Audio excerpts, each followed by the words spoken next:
지난 시즌 손흥민 선수와 비교가 되면서 손흥민 선수보다 잘한다고 했던 살라가 지금 엄청난 위기에 처해 버리고 말았고, 그리고 리버풀의 약점이 공개가 되었다면서 챔피언스 리그 못 갈 위기, 그리고 약점이 누구나 다 안다면서 영국 매체가 엄청나게 리버풀의 위기에 대해서 주목하고 말았는데, 영상 재밌거든요. 끝까지 시청할 것을 추천드리겠습니다.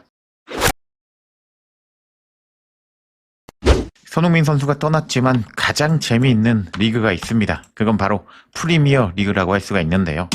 제가 어떤 소식을 가지고 왔냐? 이제 리버풀이 지금 망해가고 있는데 영국 매체가 지금 난리가 났습니다.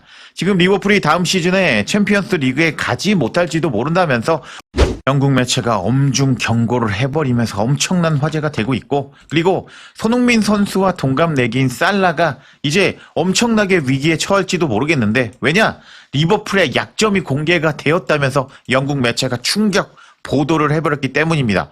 그럼 앞으로 이 기사 보고 다른 팀들도 다 리버풀 잡을 수가 있겠죠.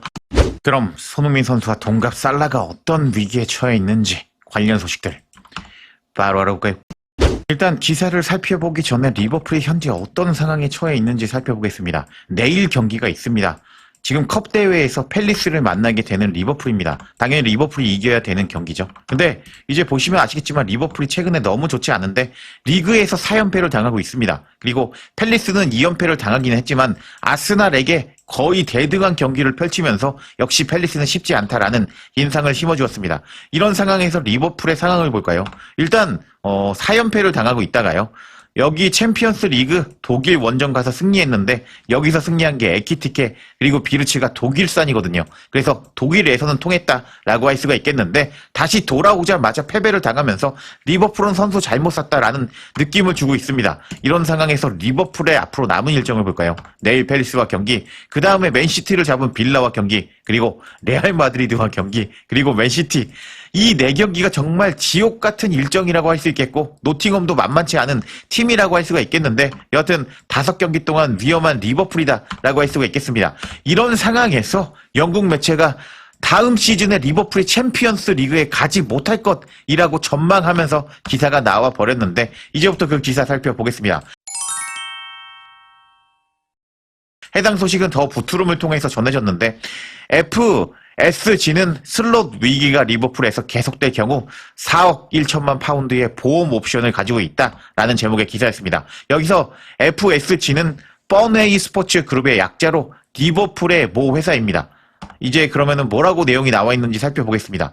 리버풀은 타이틀 수성의 시작이 충격적으로 나빠지면서 우려를 사고 있다. 리버풀은 이번 여름 이삭, 에키티케, 비르츠 등을 포함한 새로운 영입에 약 4억 5천만 파운드를 지출했다. 8,500억입니다. 하지만 슬롯은 새로 영입한 선수들을 제대로 조화시키지 못하고 있고 이로 인해서 리버풀은 아스날에게 7점 뒤진 7위에 머물러 있다. 머지사이드 구단은 최근 프리미어 리그 4경기에서 4연패를 당했고 이로 인해 이번 시즌 향방에 대한 경고음이 커지고 있다. 그렇지만 더 부트룸 풋볼 리드 애널리스트 아담 윌리엄스와 그리고 키어러 맥과이어는 챔피언스 리그 진출에 리버풀이 실패하더라도 안필드의 재정적 위기가 발생하지 않을 것이라고 설명했다 하면서 기사가 재밌죠. 지금 리버풀이 챔피언스 리그 다음 시즌에 못 갈 것이다 라는 예상을 전망으로 이 기사가 쓰여졌습니다. 와, 그럼 계속 내용 살펴보겠습니다. FSG는 슬롯의 팀의 부진을 감당할 준비가 되어 있다. 리버풀은 챔피언스 리그 출전 없이 한 시즌을 보내더라도 충분히 대처할 수 있도록 구조화되어 있다고 맥과이어는 말했다. 이는 FSG의 보수적이고 효율적인 운영 덕분이다. 구단의 리버풀의 미국인 구단주는 경기 수익과 상업 수익을 통해서 강력한 현금 흐름을 유지하도록 클럽을 운영해왔다. 지난 회계연도에서 리버풀은 경기 수익과 상업 수익의 4억 1천만 파운드를 벌어들였는데 이 금액은 프리미어 리그 및 챔피언스 리그 상금 이전에도 거의 보장된 수준이었다. 따라서 머지사이드 구단 리버풀은 챔피언스 리그에 참가하지 않더라도 수입 손실이 발생하더라도 상당한 재정적 여유를 가지고 있는 것이라고 평가를 받는다 하면서 이게 어떤 느낌이냐면 리버풀이 지금 위기잖아요. 7위까지 떨어졌는데 괜찮아. 리버풀 챔피언스 리그 한 시즌 못 가도 괜찮아. 우리 재정적으로 건전해 라면서 이렇게 서로 약간 자기 위로하는 기사였습니다. 와, 기사 상당히 재밌죠? 그리고 다음과 같이 설명하고 있는데요. 팟캐스트에서 이 상황을 설명하면서 메가이어는 말했다. 리버풀은 상당한 재정적 여유를 가지고 있는데요. FSG가 매우 보수적으로 운영했기 때문에 큰 손실을 입은 적이 없습니다. 따라서 챔피언스 리그 1년 결장 문제는 큰 문제가 아니고 2년은 조금 불완전하겠지만 감당 가능합니다. 3년이 되면 문제가 되겠지만 아직 그 단계까지는 가지 않았다고 봅니다. 라면서 지금 그래 2년까지는 버틸 수 있어. 리버풀 망해도 괜찮아. 2년은 버틸 수 있어. 라는 충격적인 기사가 나왔습니다. 와. 그리고 나서 이 기사는 제가 아까 설명드렸죠. 죽음의 일정 속에서 앞으로 어떻게 해야 될지 리버풀이 기대가 된다라고 설명하고 있는데 지금 얼마나 리버풀이 엄청난 위기 상황인 것을 알 수가 있는 이번 기사였습니다. 와. 손흥민 선수와 동갑 살라 어떡하죠? 여하튼 이런 기사가 공개가 되었고 그리고 통계 분석 사이트 영국 매체에서 리버풀의 약점이 공개가 되었다는 기사가 공개가 되었는데요. 그 기사도 이제부터 살펴보겠습니다. 해당 소식은 영국 매체 디 애널리스트를 통해서 전해졌습니다.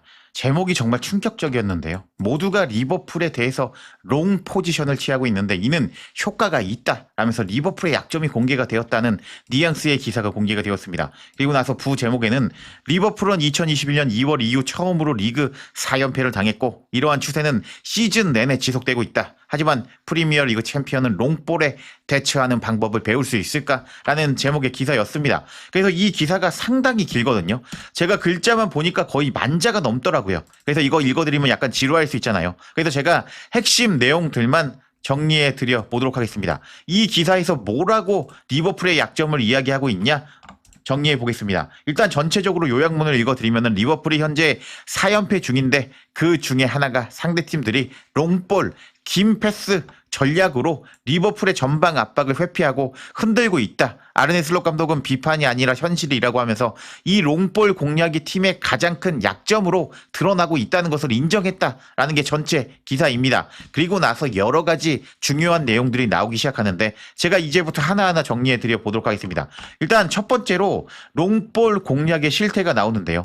리버풀은 최근 상대한 팀들은 일제히 롱패스 중심 전술을 사용하고 있다. 대표적으로 맨유가 경기에서 총 294개 중에 패스 중에 75개의 롱볼로 가장 많은 롱볼을 뿌리면서 리버풀을 상대했다. 그리고 리그 전체적으로 보면 리버풀이 가장 많은 롱패스를 상대하고 있다고 합니다. 총 리버풀을 상대로 571번의 롱볼이 전개가 되었다라고 하네요. 그러면서 리버풀의 약점이 롱볼이었다라는 것이 이 첫 번째 이 기사의 핵심이라고 할 수가 있겠습니다. 그리고 두 번째 기사에는 롱볼 수치가 나옵니다. 리버풀을 상대로 가장 많은 롱볼을 시도했던 탑3가 있는데 첫 번째는 맨유, 그리고 두 번째는 팰리스, 세 번째는 본머스라고 하는데 이제 맨유한테 졌죠. 그리고 팰리스한테도 졌는데 본머스는 이겼지만 간신히 많은 슈팅이 왔다 갔다 하면서 졌습니다. 이겼습니다. 그래서 이렇게 롱볼로 공략을 당하고 괴롭힘을 당하고 있는 리버풀이다 라고 이 기사는 설명하고 있었습니다. 그리고 나서 슬롯 감독의 인터뷰가 나오는데요. 슬롯 감독은 이번에 브렌트포드와 경기에서 지고 나서 다음과 같이 말했다고 합니다. 모든 팀이 우리를 상대로 득점한 플레이 스타일을 가지고 있고 그게 지금까지 매우 효과적이었다. 아직 우리는 그런 골 패턴을 해결책을 찾지 못했다 라면서 이렇게 이 기사는 롱볼 전략이 리버풀에 통한다는 걸 감독도 인정했다라고 설명하고 있습니다. 여기 보면은 슬롯 감독이 그렇게 인정을 했다고 합니다. 그리고 리버풀의 경기 흐름에 대해서 분석을 해주고 있는데요. 시즌 초반 5연승임에도 불구하고 경기력은 불안했다라고 말하고 있는데 저도 설명드렸었죠. 그때 간신히 극장골로 역전골, 극장 역전을 하고만 리버풀이라고 했는데 저도 이제 제 의견과 동일하죠. 이렇게 리버풀의 초반 경기력이 안 좋았다라고 설명을 하면서 그 이후에 4연패를 당했는데 아스날에게 5점 앞서던 상황에서 이제 7점 뒤처진 상황으로 추락했다. 그리고 9경기 중에 한 경기만 2점 차로 승리했는데 나머지는 모두 1점 차였다. 하면서 1점 차가 좋은 게 아니거든요. 이게 간신히 이겼다는 이미지가 있다고 할 수가 있겠는데 경기력 좋은 팀은 실점하지 않고 1점 차로 이기거나 최소한 다득점으로 이깁니다. 그래서 리버풀은 비기지 않고 승패가 극단적인 경기가 이어지는 중이었다라면서 리버풀의 경기력의 흐름에 대해서 비판합니다. 그리고 이제 뭐 롱볼 트렌드에 대해서 설명하고 있고, 그리고 리버풀은 공중전이 괜찮다. 근데 문제는 세컨드 볼이라고 이 기사는 지적하고 있습니다. 공중볼 1차 경합은 리버풀이 잘 따내고 있다고 합니다. 여기 보시면 이 자료가 나왔죠?